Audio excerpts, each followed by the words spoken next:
Craig Pouncey and Larry Lee.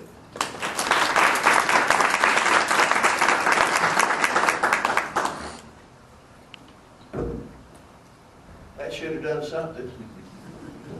Well, I'm Larry Lee, and I'm delighted to be here, and I'm going first because I'm the oldest. Certainly not because I'm the smartest, but I would about paid money to come hear what Craig is going to tell us tonight, and I know what I'm going to say. Y'all, you know, I could just leave you a copy of mine and go on and see if I can beat the snow back south.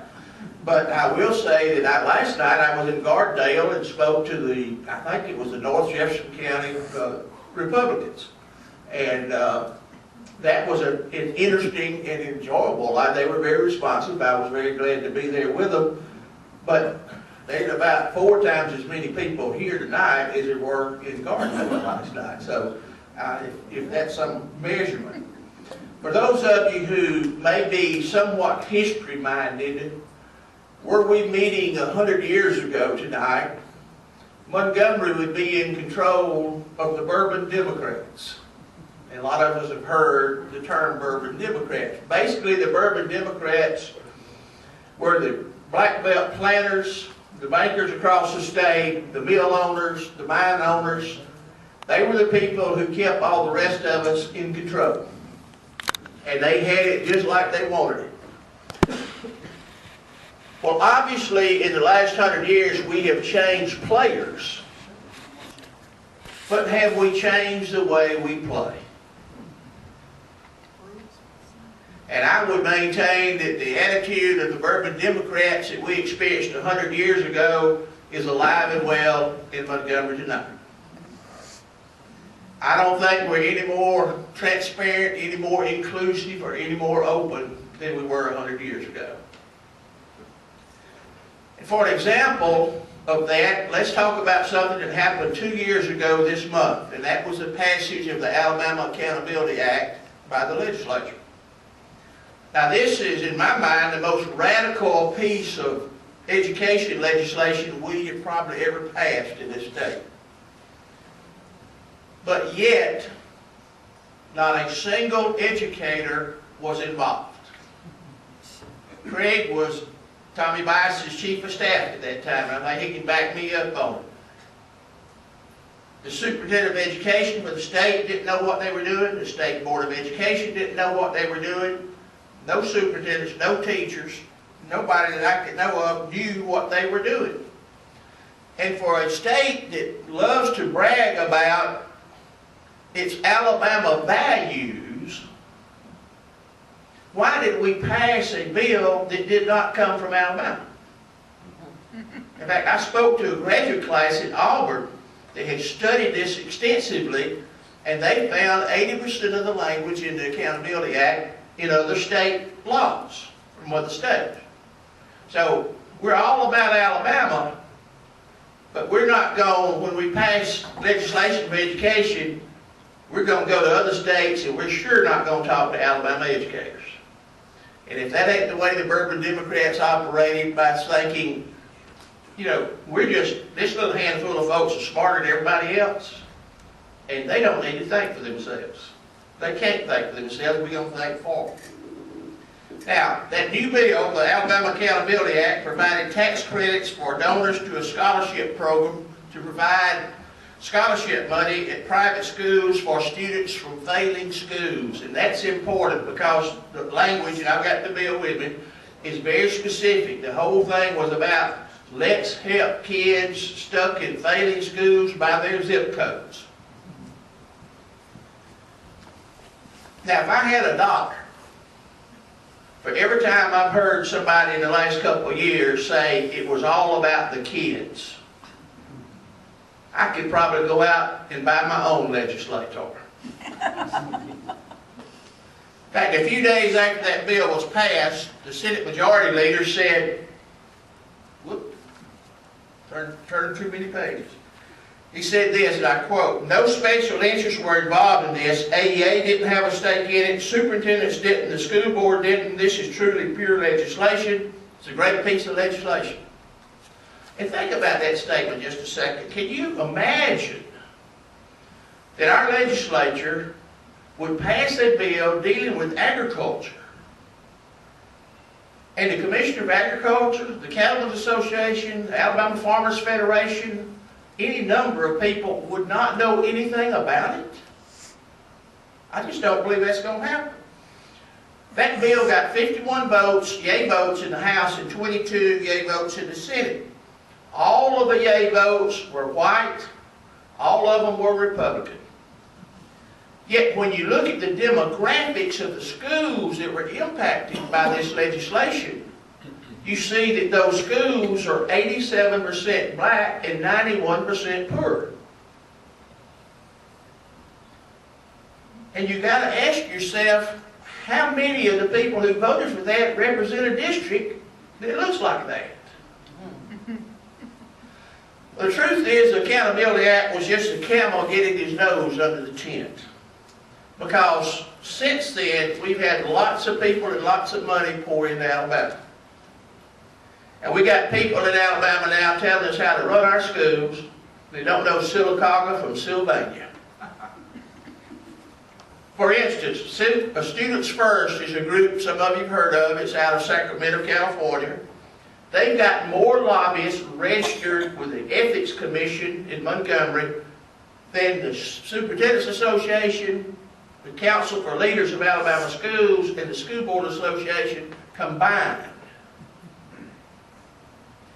They gave $45,000 last year in 2014 to state school board candidates here in Alabama. They gave $2,500 to Mike Hubbard's PAC, Storm PAC, a week before the Accountability Act was passed.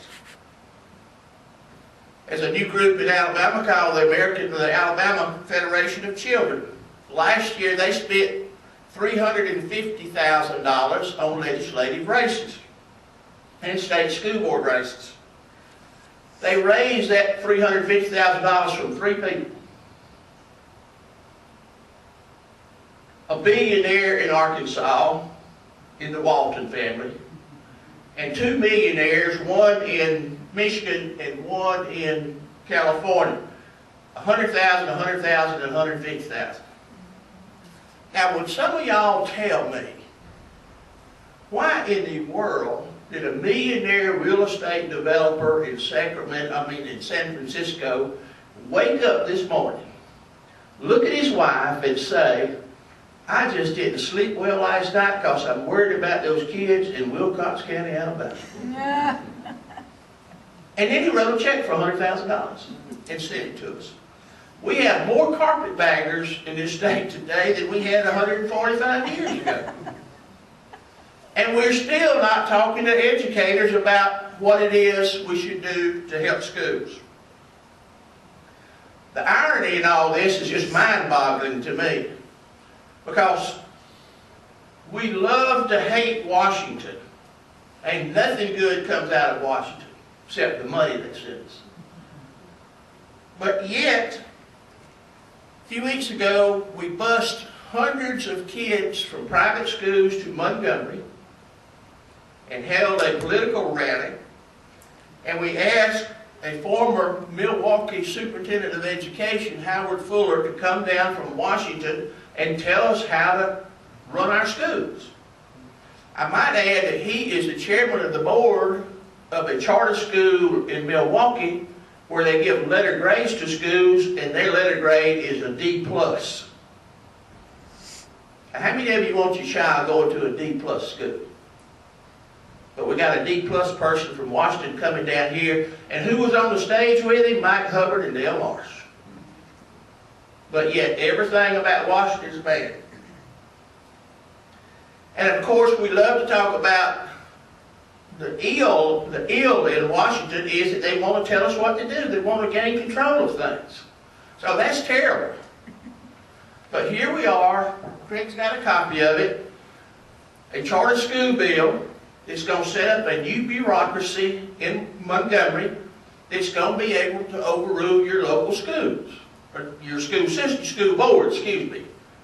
And if Craig and Miss Smith and their board and the people in Jefferson County says, we don't need any charter schools, Whoever applied for that charter can appeal it, and somebody in Montgomery said, well, we don't care if you don't need it, you're going to get it. And you're going to fund it. And it just seems, you know, like I say, it's mind-boggling to me that we're so against somebody telling us how to act, but it's okay for us to tell locals how to act. And again, that's kind of mind-boggling. Real quickly, Bob Riley has a SGO, Scholarship Granting Organization. He's got 6 board members. 3 of them are from Florida.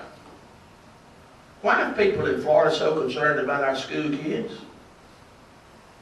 One of them is a gentleman named John Kirkley. He's a millionaire from Tampa. He runs the biggest Florida SGO.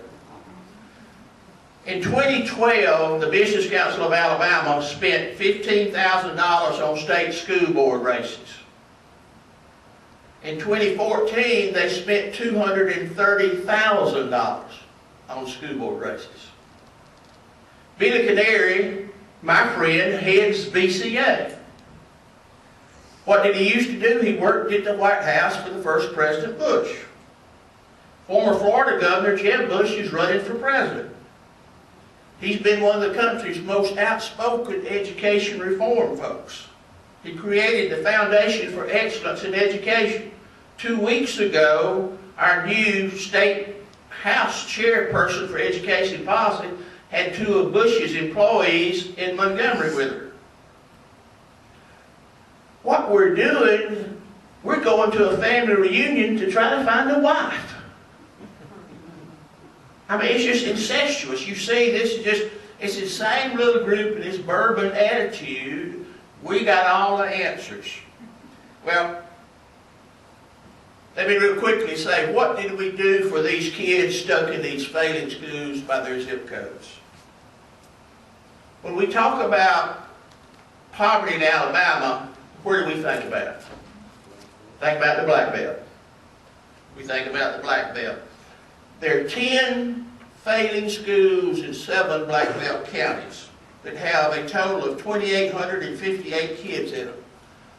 Of those, and the data that I got through a circuitous way from the Riley SGO is that at most 32 of those 2,858 kids got a scholarship.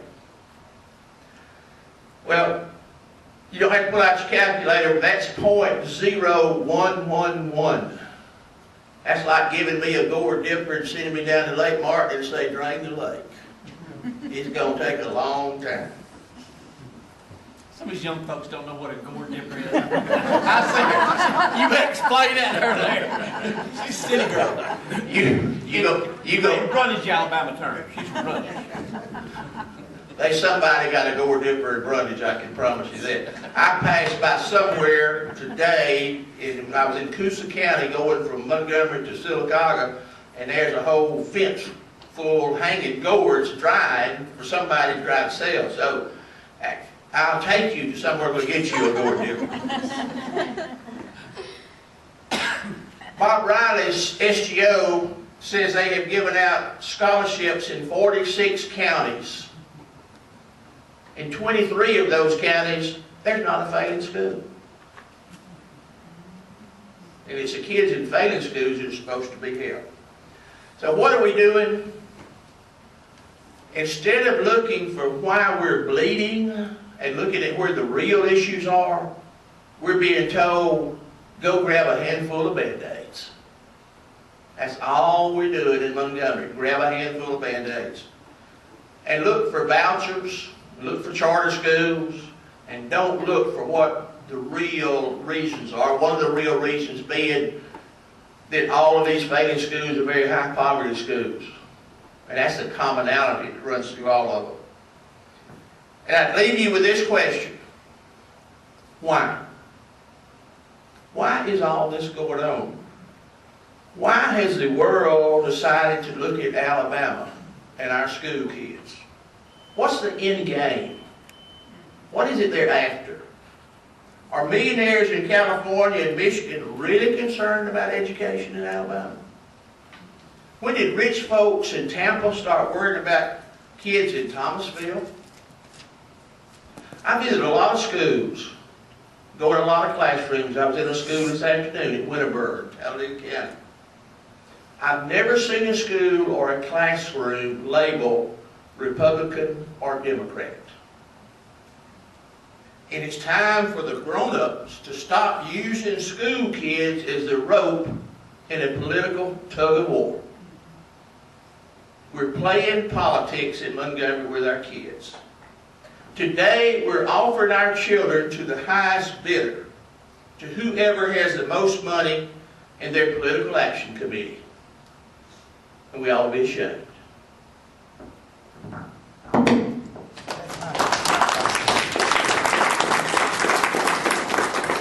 It's going to be hard to top that because Larry has single-handedly investigated the outcomes of the AAA in more depth than anybody in this state. And I think it's because of his love for the rural schools that he has done this, because he knows it's been no benefit at all for the rural schools. You know, the big issue also is the investment tax credit that those contributors to the SGO actually get. A dollar-for-dollar tax deduction on their donations, but then they're also eligible for a 35-cent deduction on their federal returns. So they're actually making 35 cents on every dollar they contributed to that SGO. So that's the real impetus of this, other than trying to implement that Republican mantra of we support choice. We support choice. Well, we support choice only means let's give outside corporations an opportunity to come in and make money off of our public tax dollars. That's what's been going on for the last 4 years in the state of Alabama. We can't do anything but look at ourselves in the mirror and blame ourselves. And I said this the last time I talked to the Democrat group in Birmingham. If we don't wake up and rebrand the face of Democrats in the state of Alabama, we're going to continue to get what we've received the last 4 years. Because we're allowing outside money to come in and paint us as something that we are not. And until we band together and unify and let people know that Democrats can be Christians, but Democrats are caring people, regardless of where people are from. And Alabama is a caring state. We've got to do that. We were too complacent over the last 10 years riding on the political strength of one individual, and that was Dr. Hubbard. Dr. Hubbard's been gone. AAA is in a disarray. The state Democratic Party is in a disarray.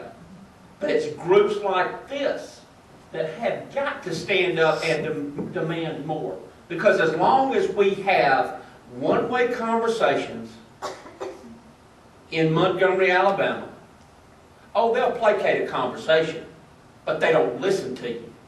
They called Dr. Bison in and myself in 2 or 3 times on this AAA, and we told them ABC 1, 2, 3 what was wrong with it, but it never resulted in any changes.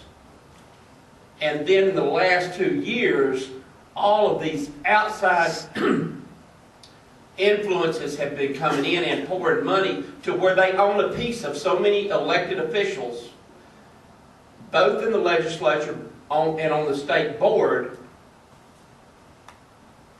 that they're willing just to roll over and do whatever they ask them to do. And all the while, the regular people in the state of Alabama aren't really aware of what's going on, because all they hear are sound bites. They don't know the details behind it. This is a 27-page piece of legislation that spoke in a lot of legalese, and a lot of people that don't understand it really didn't know what was going on. And including a whole lot of people that's supposed to be trying to administer the thing. You're going to see some frustrated people go to the Department of Revenue we were trying to oversee a lot of it, and I mean, it is a great black hole.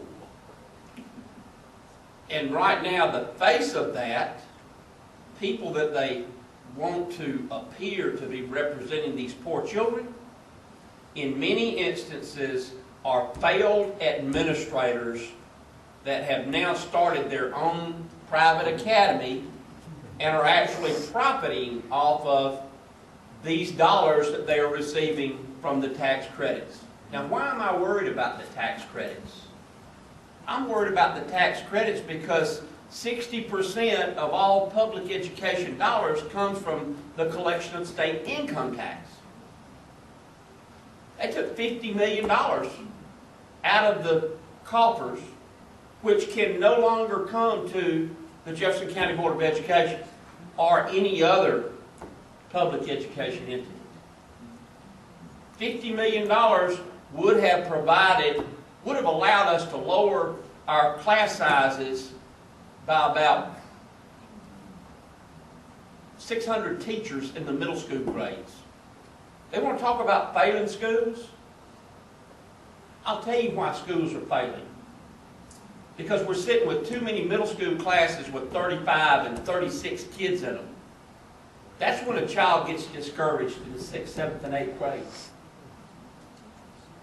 But the legislatures are fine continuing to underfund public education. Now here comes this 52-page piece of legislation, the charter school bill. All of this is being sponsored again by out-of-state people. Now, let me read a few of their aspirational thoughts. The legislature finds and declares all of the following.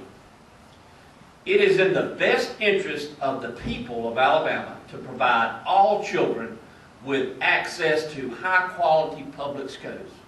Raise your hand if you believe that. Come on, people. Everybody should believe that. Okay? But the realities of it are that we have an inequitable system of taxation to the point that here in Vestavia Hills, and I'm not being critical, because of your local tax capacity, because of your willingness to raise your ad valorem taxes, you're spending $10,500 per student.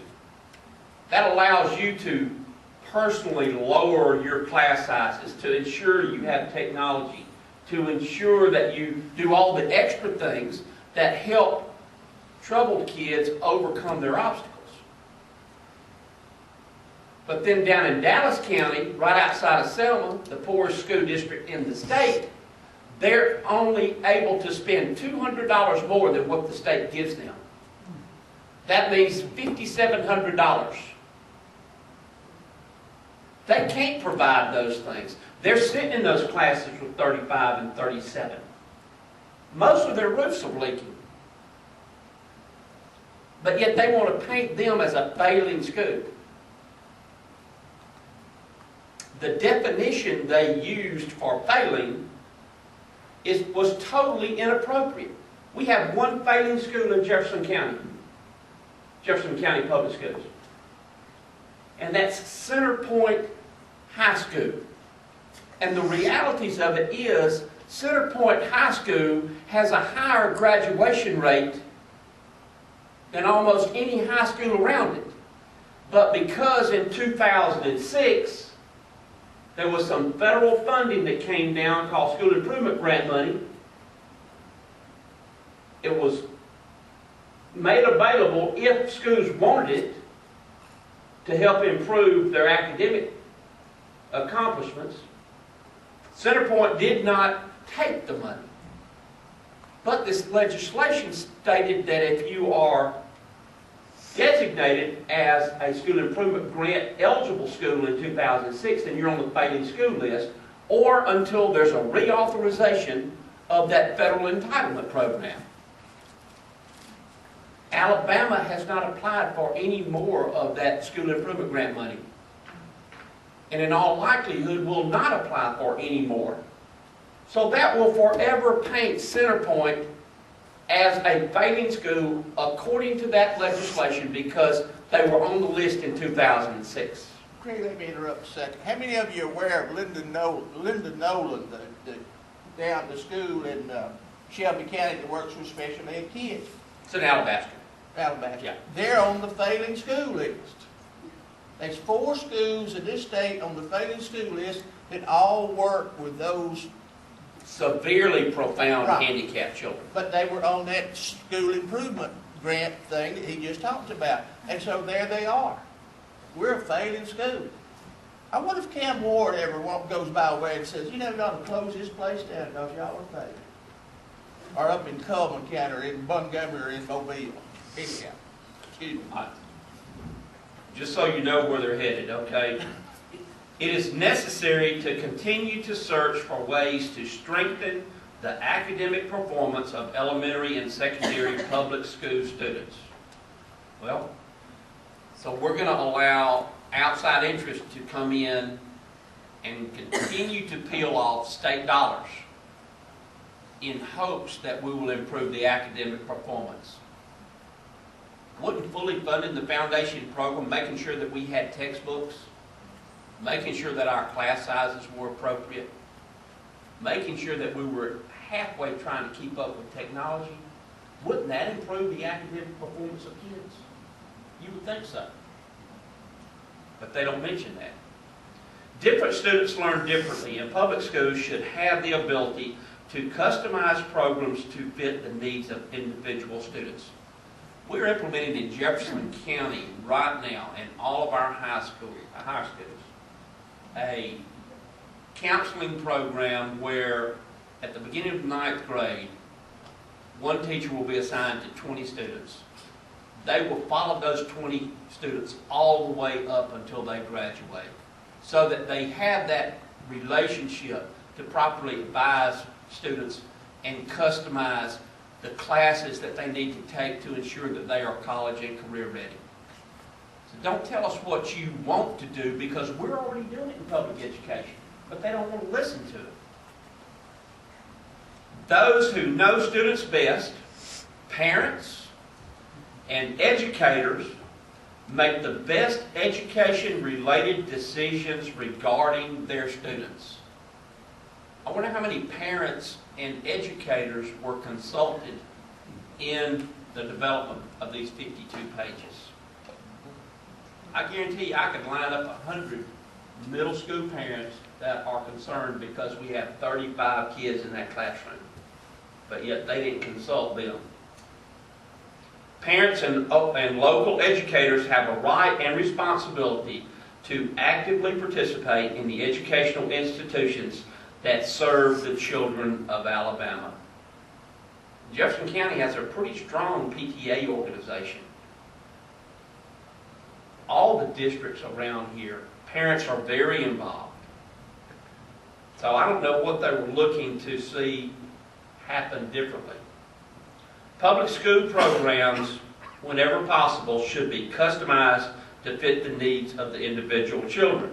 We're doing that more and more every day. Students of all backgrounds are entitled to access a high-quality education.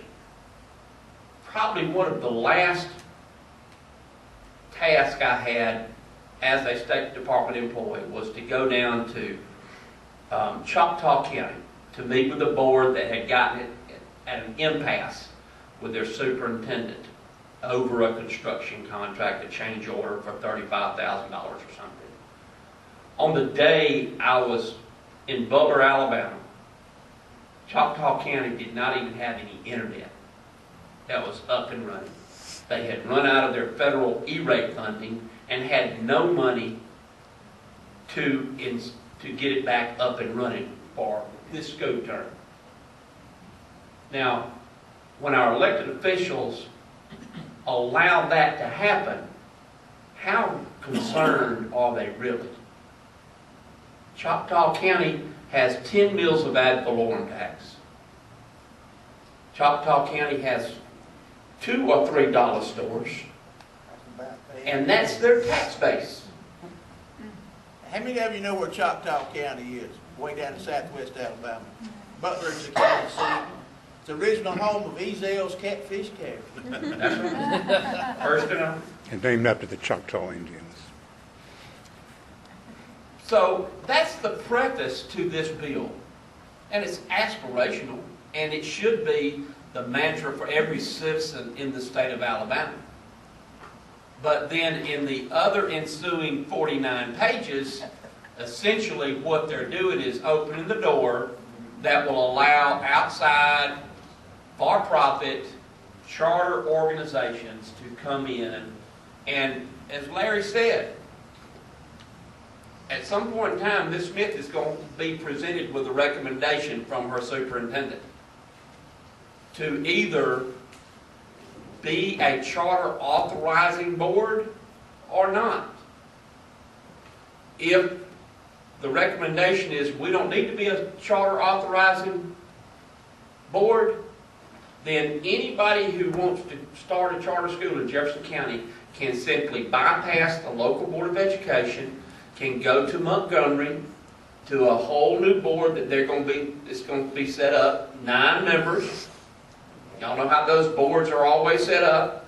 2 appointed by the governor, 2 appointed by the Senate Pro Tem, 2 appointed by the Speaker. Now let's see, if your Speaker and your Pro Tem is taking money from who, Larry? Name it.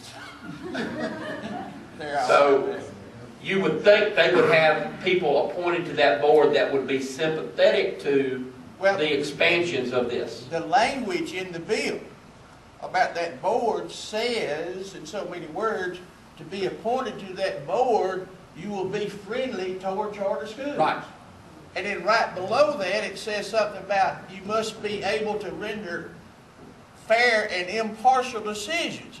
Well, hell, if you've just said you ain't impartial, how can you be impartial? You know, that's double talk. So, I mean, I'm thoroughly convinced while there may be some minor changes to this, we can get ready. Because we're only having one-sided conversations in Montgomery. Fortunately, Ms. Smith is calm, quiet, and unopinionated. He's the only board member who... She will call you, though. From time to time. But I respect that. I do too. Let me ask each of you a quick follow-up and then a general question about this because we're getting some questions on some other subjects. Larry, I read an article that you wrote, I think it was in the summer of 2013, that was an interesting, Dr. Pouncey was referring to if you took money or didn't take money in 2006. You had an interesting analogy about the 6-year formula in the law of how you can be determined to be a failing school about there's Alabama fans and Auburn fans and UAB fans and a lot of other fans in this room, but I think they'll understand your analogy. Go ahead and tell them. All right.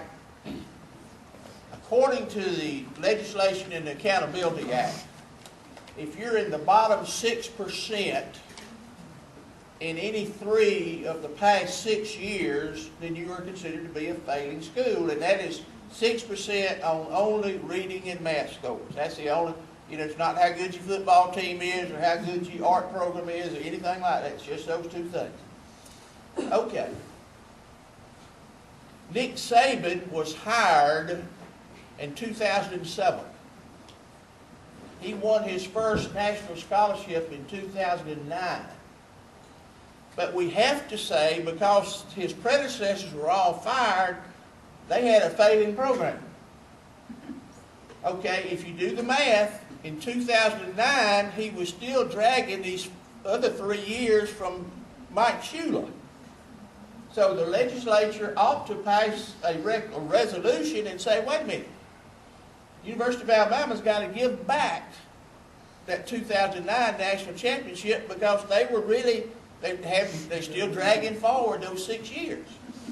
And that's how crazy it is. And you're not given any credit for making improvements. It's just, I mean, it's too cut and dried. We try to, there's a lot more minutia or a lot more, I don't know what I'm looking for, but by God, you don't judge schools and kids just on what happens on one day on a reading or math test. That just doesn't work that way. Larry, I have to say too, from those of us that spend a fair amount of time in Montgomery, it's a lot easier to pass a law if you don't have to bring it out of committee in the same form that it goes to the floor in. You can just substitute it in the hallway on the way up the hall. And for those of you who don't know, the Accountability Act started off as something called the Flexibility Act to give the school system some flexibility. It goes into committee, a conference committee. It comes, the four Republicans adjourn, come back with a totally different bill with a totally different name and pass it. And it passed that night, and a lot of people did not know what they were voting on, had never read it. 2 weeks ago, I had lunch with a state senator friend of mine who voted for the bill, and he asked me, he said, "Who wrote that bill?" I said, "Hell, I ain't in the Senate. You tell me who wrote the bill." He said, "I don't have any idea." And he voted with the prevailing side. But he will also tell you that the leadership was not honest with us. We didn't know what was in it, and we've heard all kind of strange things about. But it was, and that's why the bill is presently at the Supreme Court being argued, or it's already been argued, but it's been voted or been ruled unconstitutional by the Circuit Court, Judge Gene Reese in Montgomery. That happened last fall, and we're still waiting to see what the Supreme Court's going to do. I want to get back to the legal stuff in just a minute, because that's where we were going with this. But Dr. Pouncey, before we move past one of the points you made, I want to go back and be sure they heard that. You got one, quote, failing, unquote, school in Jefferson County. At the Downtown Democratic Club in October, did you say, now maybe, this may be wrong, but only one student in Jefferson County? That's good. Tell that, yeah. Yeah, we only had one school that requested to transfer and receive a scholarship from the SGO. So it cost us better than $2 million to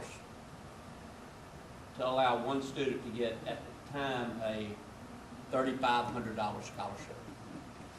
And that's another flaw. Because I looked hard. I checked with principals, I checked with superintendents. While Riley's SGO says we've given out 2,851 scholarships, you can't find them. I mean, like Craig said, I've got from 39 schools, I found that they knew they had lost 40 kids to scholarships. Well, the reason they can't find them is they were never there. They were already in a private school somewhere. And they just flipped. So it has become, it's not the Alabama Accountability Act, it's the Private School Relief Bill. And I have nothing against private schools, but that was not the intent of the legislation. We have a judge in the room with us. Is he going to rule on I something? wish he would. I know he's the one I want. Larry, you referred to Judge Reese a minute ago. I can remember back in the 90s, I guess, Dr. Pouncey Jean ruled on 1993. an equal protection provision in front of him. It got him beat in his Supreme Court race a few years later. It nearly got him beat in Montgomery County. Federal Judge Linwood Smith wrestled this question to the ground for a long, long time and wanted to get involved in it. Aren't there equal protection elements to this discussion? And if the state Supreme Court doesn't do the right thing, are there federal equal protection issues here that will be a direction we could go for relief? I was kind of handed that equity funding issue in 1995 when I became superintendent of Crenshaw County. And after the Reese ruling, everything kind of got stagnant. And so we wound up trying to push it a little bit. What we did find was that, as we know, Alabama's Constitution does not have an Equal Protection Act. And the only avenue that we could pursue in federal arena was on a racial issue. And at the time, I didn't think it was the right thing for us to do. Right. But we've learned lately, of course, that state courts can trump federal courts on almost anything, right? We really get Only probate. That's right, only probate. Did the SPLC file suit in federal court and it was dismissed and they appealed? Is it from the appeal? This equal protection, so that's still out there at this point. I just don't know where it is. Let's ask two questions more on this subject, and we'll move on to AEA for a minute. We've got a lot of questions about that. Larry, somebody wants you to explain how the scholarships could be awarded in counties with no failing schools. Explain that one. Well, the law says that after September the 15th, it's open season, that someone who is not in a failing school can get a scholarship. So it's just part of the law. But That was a last-minute amendment to the bill. yeah. One little question on the school choice thing, and everybody talking about what our children need choice. I spoke, as I said, to the Republicans last night, and the lady there asked me this, and my response was, well, why don't we let some kids from failing schools in Birmingham go to Mountain Brook School? Yes. That would be a choice. Well, the reason is we came back and amended the law to allow the local school boards to say, we don't want your youngins. And that's what happened over the mountain. What happened in Elmore County, right outside of Montgomery? We're struggling with it in Hoover. Pardon? We're struggling with that issue in Hoover. Dr. Pouncey, we've got a couple of questions about charter schools that kind of revolve around definitions. I'll read this one. There are a lot of different elements to this. Are charter schools public schools and entitled to the same funding as any other public school? They are, in this bill, they are defined as a public school, an entity all on its own. They are stated to be eligible for all state, federal, and local funds. However, in the bill, it states they're not subject to having to be required the same accountability and legal provisions other public schools are. I read this today and sent it to Montgomery because that would disqualify them from being eligible for federal funds if they're not subject to having to comply with the reporting requirements and all of that. So that's going to be a dilemma that they've got to try to get over. Thank you. One last question on this, and then we'll move on to something else. You talked a little bit about they can make 35 cents profit off every dollar they put in. Are there other than the obvious fiscal motives, what are the political motives for out-of-state entities to pour money into Alabama? Well, those that are interested and those that are promoting are all backed by various companies that throughout the nation are managing these charter programs, or are like K-12 Inc., which is an online virtual school, those kinds of things. Right now, there's not a legal basis for them to operate in the state, and if this passes, there will be. And they make a point out of saying that these charter schools will be organized as a 501c3. They're nonprofit.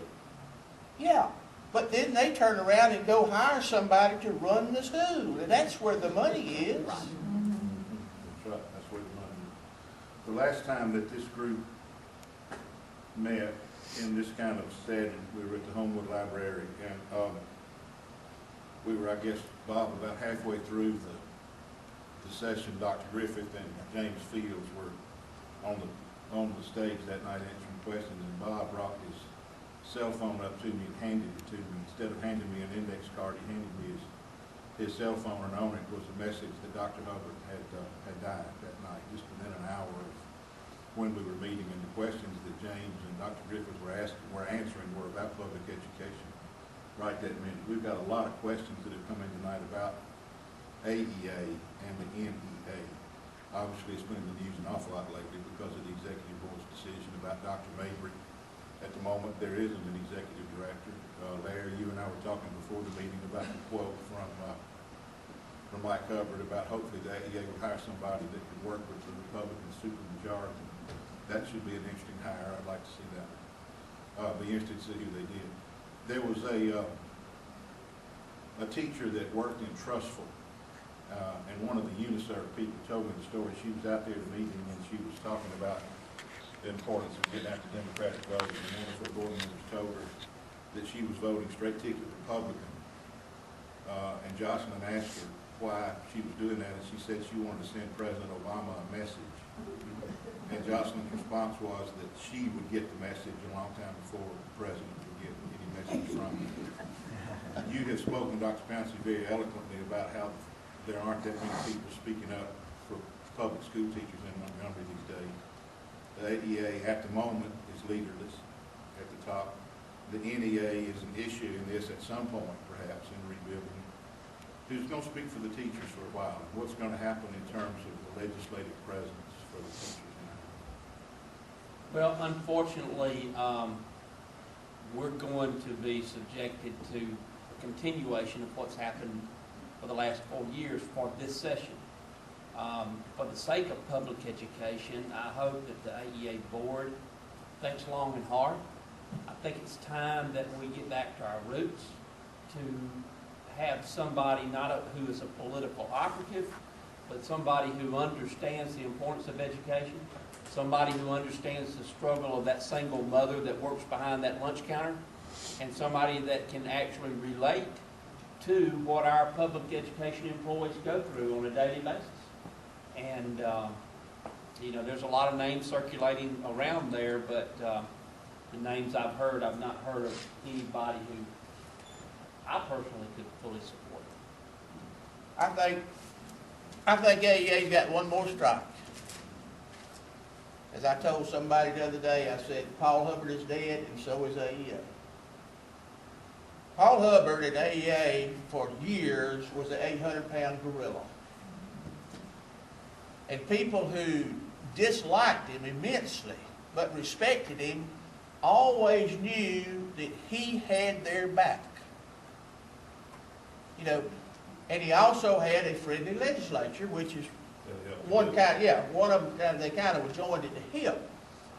But when the tsunami of 2010 hit, all of that went away.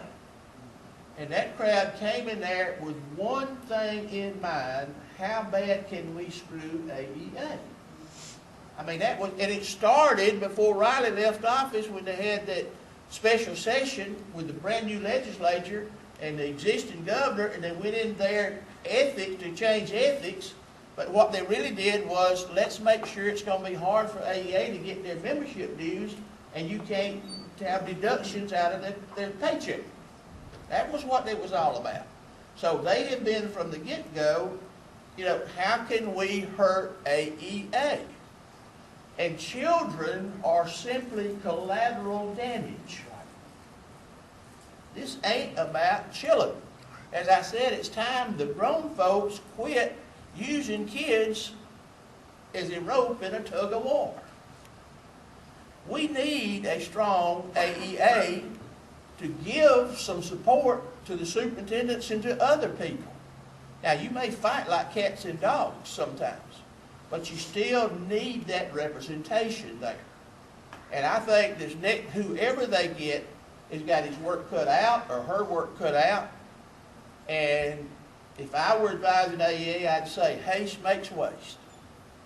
Because if you don't get this one right, you really got yourself in your tail in a crack. And what happened last week had to happen. It was the only thing, my only analogy, Mike, to what happened to AEA was what happened to Auburn football between 2010 and 2012. When we went from being the national championship to we couldn't win a SEC game.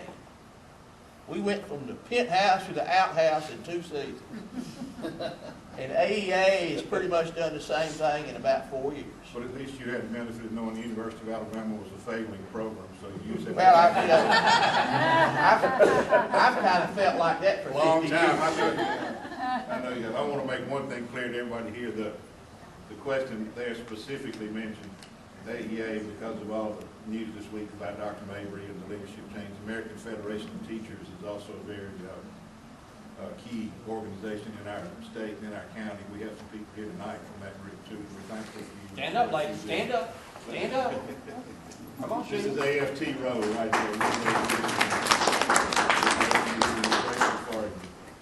there. And I think what's important here,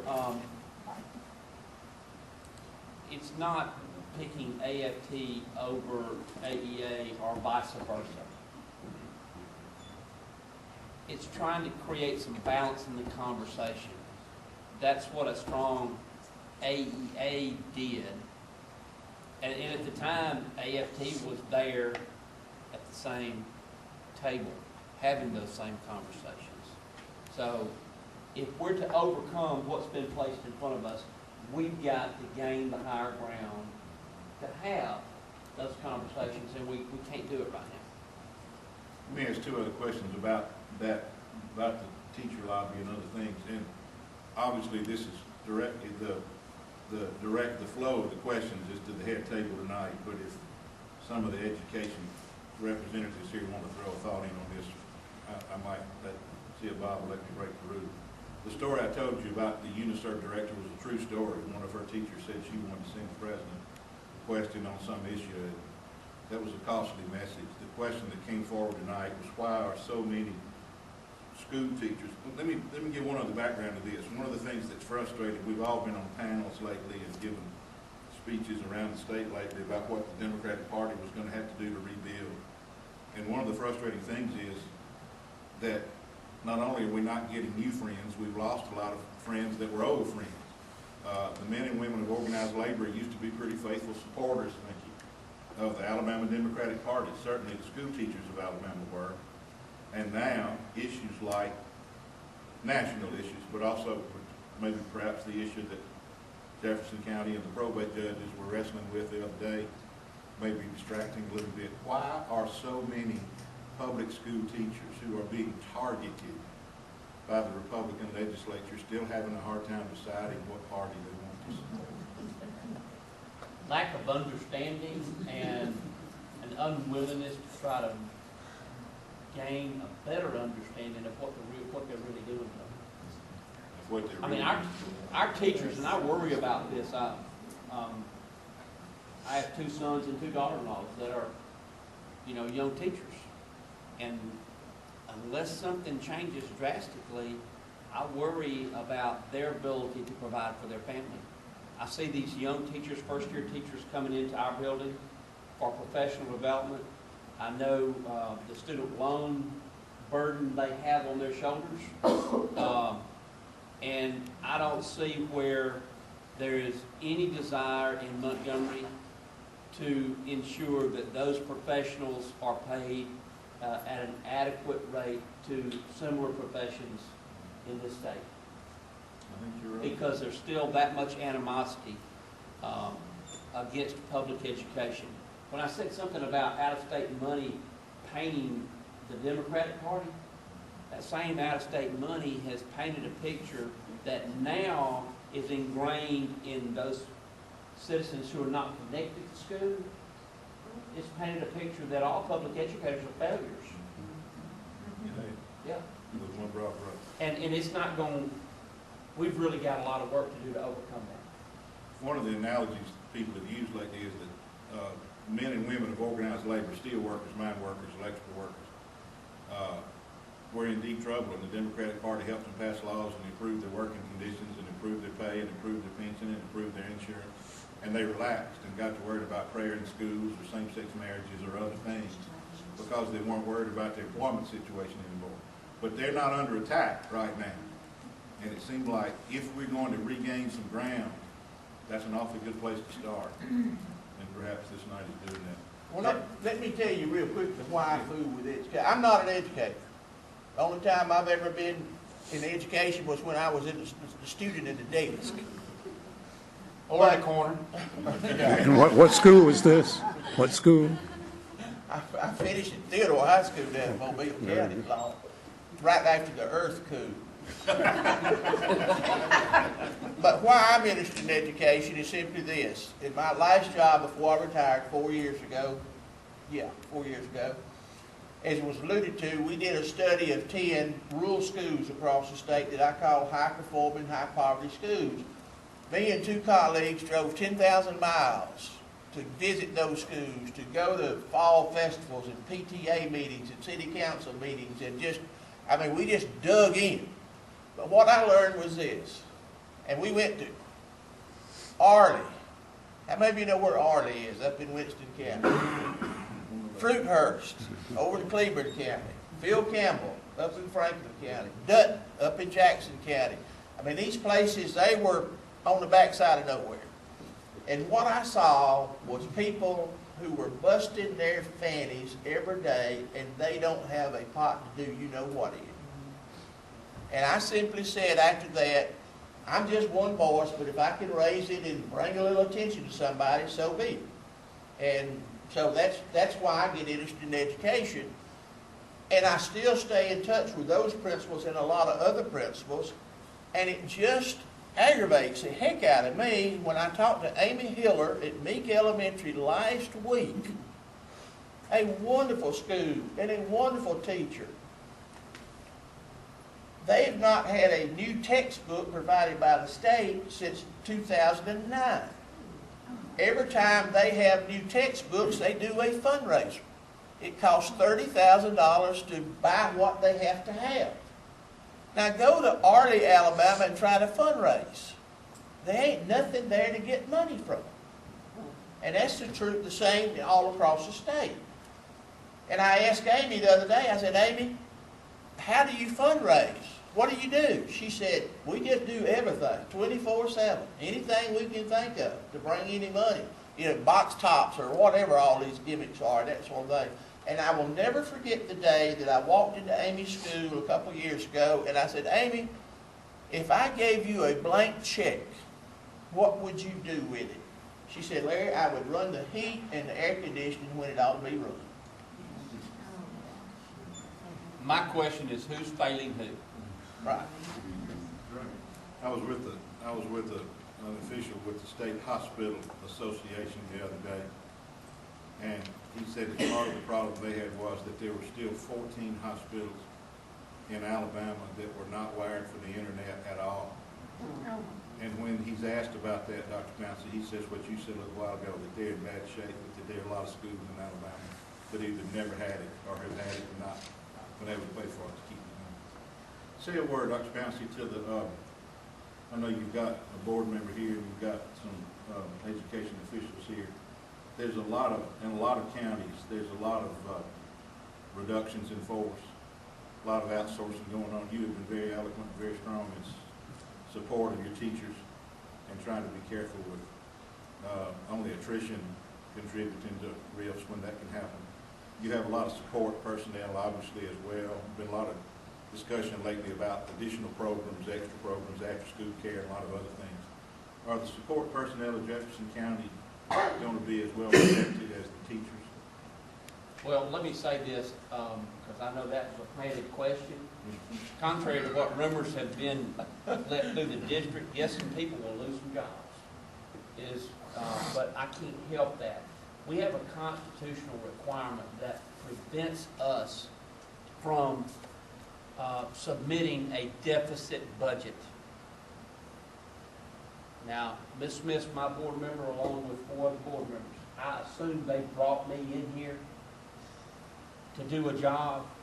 I've spent the last 11 years trying to keep poor school districts' heads above water. We cannot continue to do the same things the same way that we've always done them and accomplish getting our financial house in order. I do not anticipate Jefferson County having to assert a reduction in force in their teaching staff. As I've said publicly, we have 122 locally funded teaching units. I think we can support about 50 of those. Okay, so what's going to happen with 70-something teachers? We already have 250 intents to retire. So we can absorb those people. Now, as far as some of the support positions, we don't have enough bus drivers as it is. Are any bus drivers going to lose a job? No. We don't have enough lunchroom workers as there are. Are we going to release any lunchroom workers? No. But now, the days of teacher aides, I've been saying for 10 years, the days of teachers' aides are gone, with the exception of those personal care aides for our profoundly handicapped children. Because of the benefit cost or insurance, I can take 2 teacher aides and employ 1 full-time teacher that would help me reduce that class size. And I think I've got to be focused on that. Larry, here's one for you. This one just came in. I don't know who wrote it. This is a softball question for you. All these are softball questions, you know that. The things we've been talking about earlier tonight, is all of this just coded racism, in your opinion, or are there really economic issues here that aren't related to that? I don't know if anything in Alabama that doesn't, in some form or fashion, have racial implications. I mean, that's just the way it is down here. But I don't know that any of this is being driven. I mean, when you hear the people talking about charter schools and the vouchers and all that, they're pushing out front poor black kids. That's who's in the front. If you were at that rally in Montgomery 2 weeks ago, that crowd was 95% black. And I think it makes a great facade, if you will. But I don't how meaningful and how moral, how many high poverty schools has anybody in the legislature sat in a classroom lately? I've done it. I call it George Hall Elementary School in Mobile, wonderful little school. Some of you may have heard of it. I've been there many times. 99% black, 99% poverty. I called the principal several years ago and I said, I want to spend a day in a classroom as a teacher's aide to see if I can take it. And I said, put me in a pre-K class because I might can keep up with 4-year-olds. Hey, Dr. Pouncey, there's your teacher's aide right there. There you go. And I did it. And I remember about 11 o'clock walking up to the principal's office and she said, Larry, this day is just flying by. I said, Terry, I didn't think 9 o'clock was ever going to get here. But I will never be the same person. And if I were the czar, and some of you heard me say this, there would be a decree go out that in order to maintain your seat in the legislature, you would spend 1 day a year in a high poverty classroom. And if we could get those rascals in some and see some of the situations and let them get dirty and help take care and do all that sort of stuff, it would change the dialogue. Because they don't know. And that doesn't mean they're bad folks. They just don't know. The most dangerous people in the world are those people who don't know what they don't know. Be careful when you head toward Montgomery. That'll be a danger signal. Let me respond to that. I think for the unlearned person, oftentimes things are interpreted as being racially motivated. But I think you have to go back to the very creation of our 1901 Constitution and the ruling of the Bourbon Democrats. It's that elite group that's in control of everything that's in total control. And yeah, it goes back to that. And it has nothing to do with race anymore. And that's who has the stranglehold. That's who wrote the script for the last 4 years in Montgomery. That's who ruled with an iron fist and chastised anyone who didn't follow the script. I will say this, and I was pleased. In the last couple of years, I've recognized that there is a younger mindset of some Republicans. Unfortunately, most of those were from Wiregrass in South Alabama. But they have realized that they're elected to represent constituents, not necessarily what the party line is. Now, there's just not enough of them.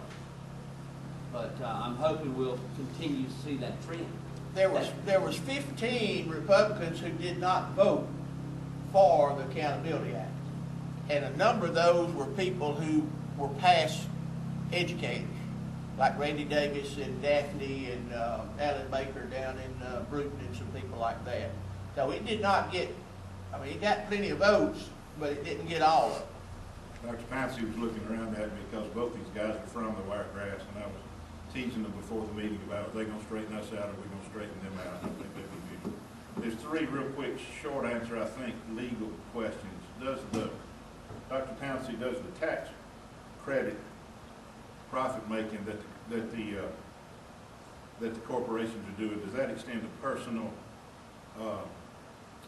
financial involvement in Governor Riley's company, or only corporate? And Larry's got the figures. I think he was able to raise 17 million, of which he got to retain 5%.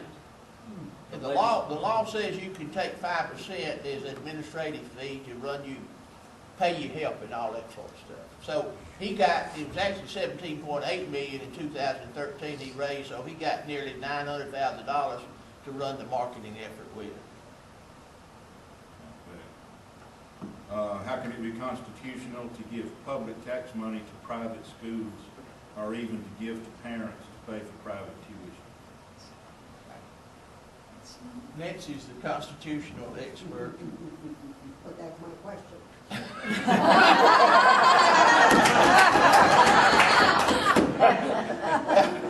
Then I suggest you answer.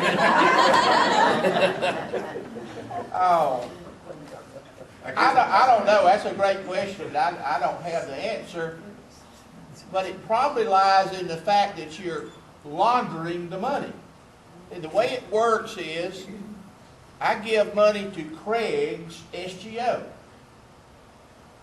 I don't pay my state income tax with that money I gave him. I get a credit, but then he takes my money, which now has a new daddy, and he gives it as a scholarship.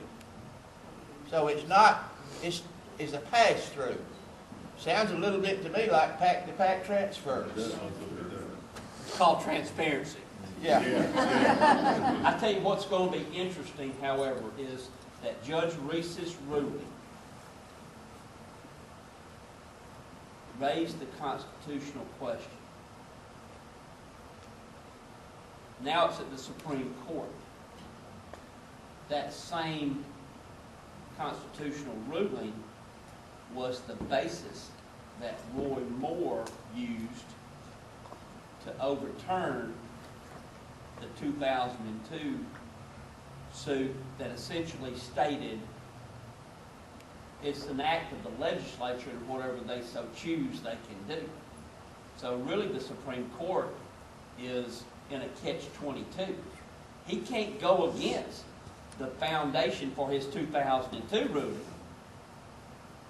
Well, yes, he can. We know that. But he's in a tough position. Yeah, it really is. And there's some politics going on there too. See, so Republican politics, the Roy Moore and the Mike Hubbard and the Bob Riley camps are two different Very, ones. very different. Very different. And only one of them is making any real money off of this particular program. We got several questions about the lawsuit. Dr. Pouncey, you just really spoke pretty clearly to one of them. Is there anything else y'all want to say about the politics in the lawsuit, where it stands, how soon you think there'll be a ruling, where you think, what direction? I talked to one friend of mine who is a Supreme Court judge, who is from the Wiregrass, Tommy Bryan from Brantley, Alabama, down in Crenshaw County, not too long ago, and I said, when are y'all going to do something? He said, I have no clue. He said, I'm the junior member around here, they don't tell me what they're going to do. Tommy's a good guy. But I'd say, your guess is good as mine. Can anybody mandamus the Supreme Court judge? Can they mandamus? Can they? I don't think so. I don't think you can. At least not one. You may can mandamus the court, but I don't think you can mandamus one. That was one of the issues that came up with the probate judge issue several weeks ago. Judge Moore was issuing opinions, but the court wasn't issuing opinions. He was issuing his own individual ones. But that was used against him and not others. The last question that's been brought forward, we've kind of been all around, but it's about all the misinformation about charter schools. And I guess I'll combine it with with one of the two teacher unions momentarily wrote this, and with the legislature not being inclined to be very transparent.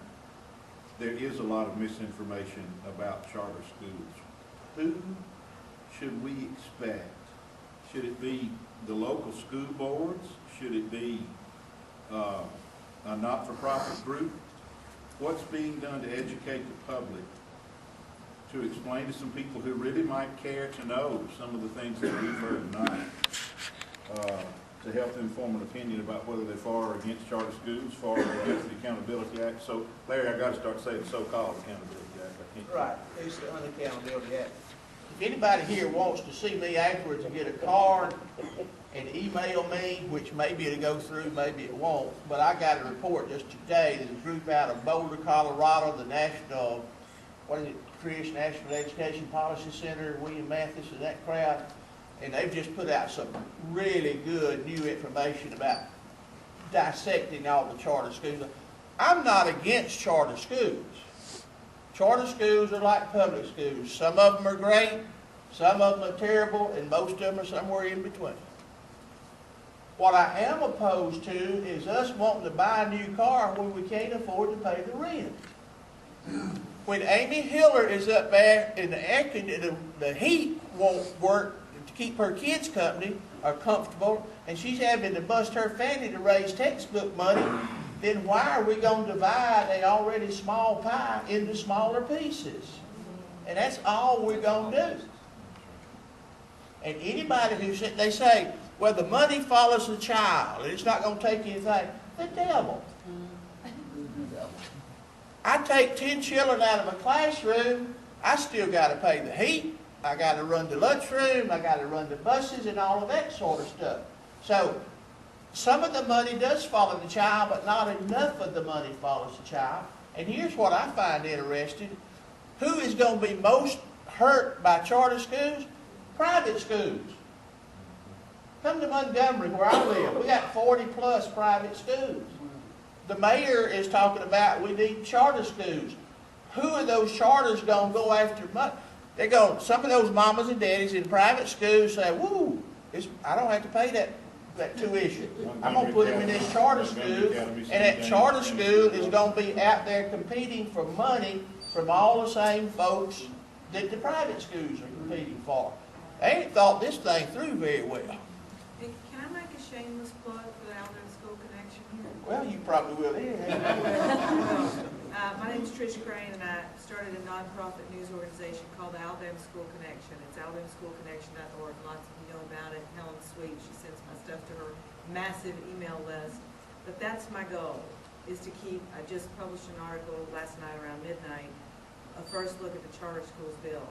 So my goal is to keep close to gentlemen like these and others in the community to get the real information in front of people. There's my shameless plug. That's a good plug. Trish does a wonderful job. She really does. She digs into things real deep, a whole lot deeper than I want to go. I can promise you that. The only issue I have with what she said, I've known these two guys a long time. They're no gentlemen, but other than that. So here's the last question of the night. We're to the point of adjournment. Here's the last question of the night. Maybe it's the toughest. We have a governor who was elected in his primary by school teachers, who then turned on him and went right along with the attacks on him.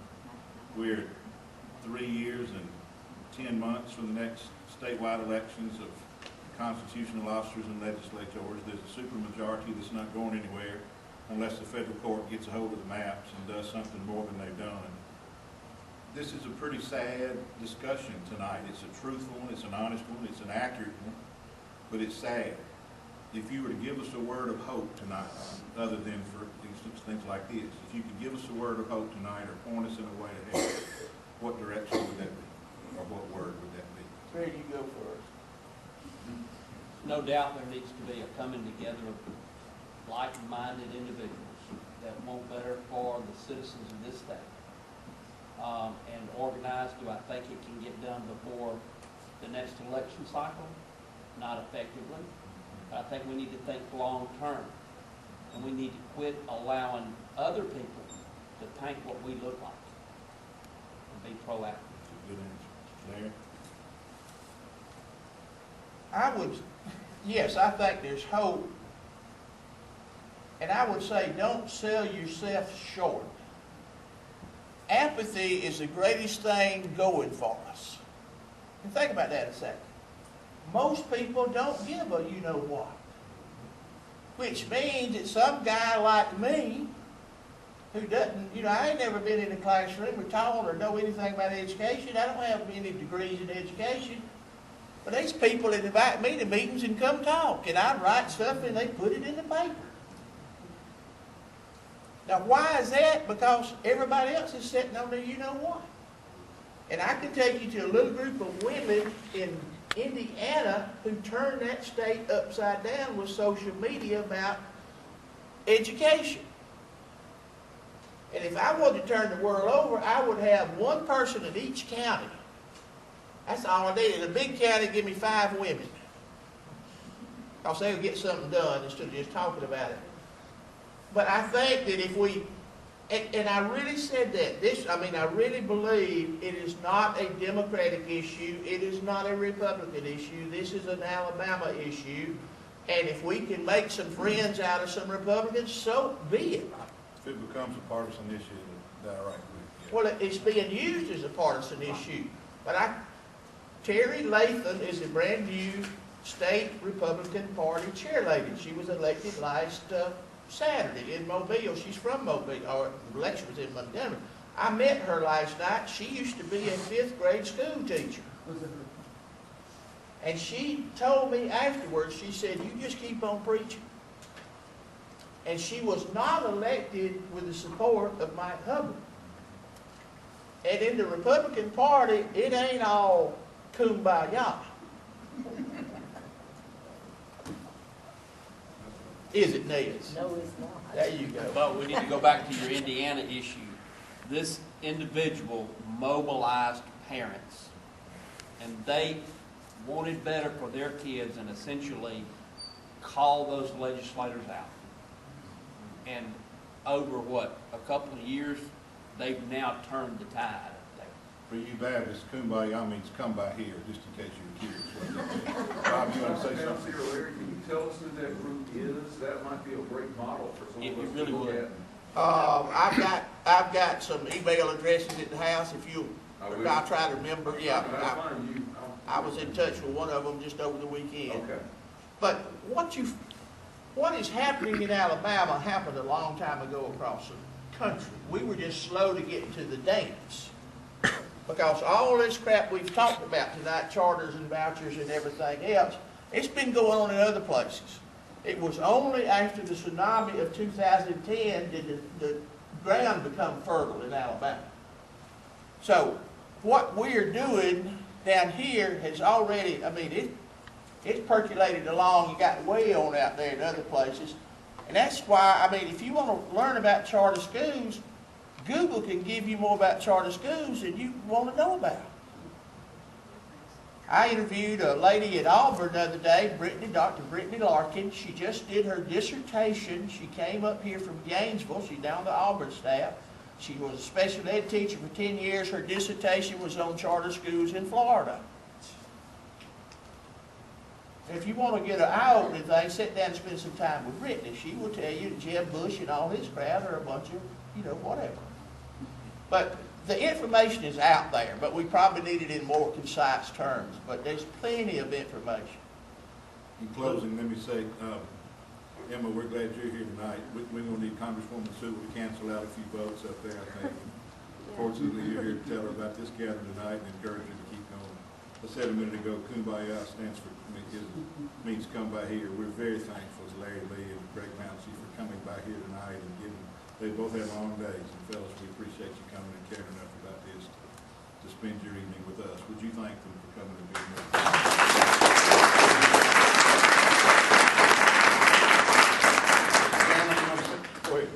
I'll share one moment that made a real impression from last night. And I used some of those same remarks I made to y'all I used last night. And when I said, why is all of this happening? Why are all these people from around the country focusing on Alabama? Lady sitting right in front of me, who is a chairperson, I was told, of the Republican Party for Jefferson County, did this. And I said, by God, she's got it figured out. And I thought that was it made an impression on me, and she and I talked some afterwards, and that's exactly what she thinks. But she ain't fooled. She knows what's going on. It's all about the money.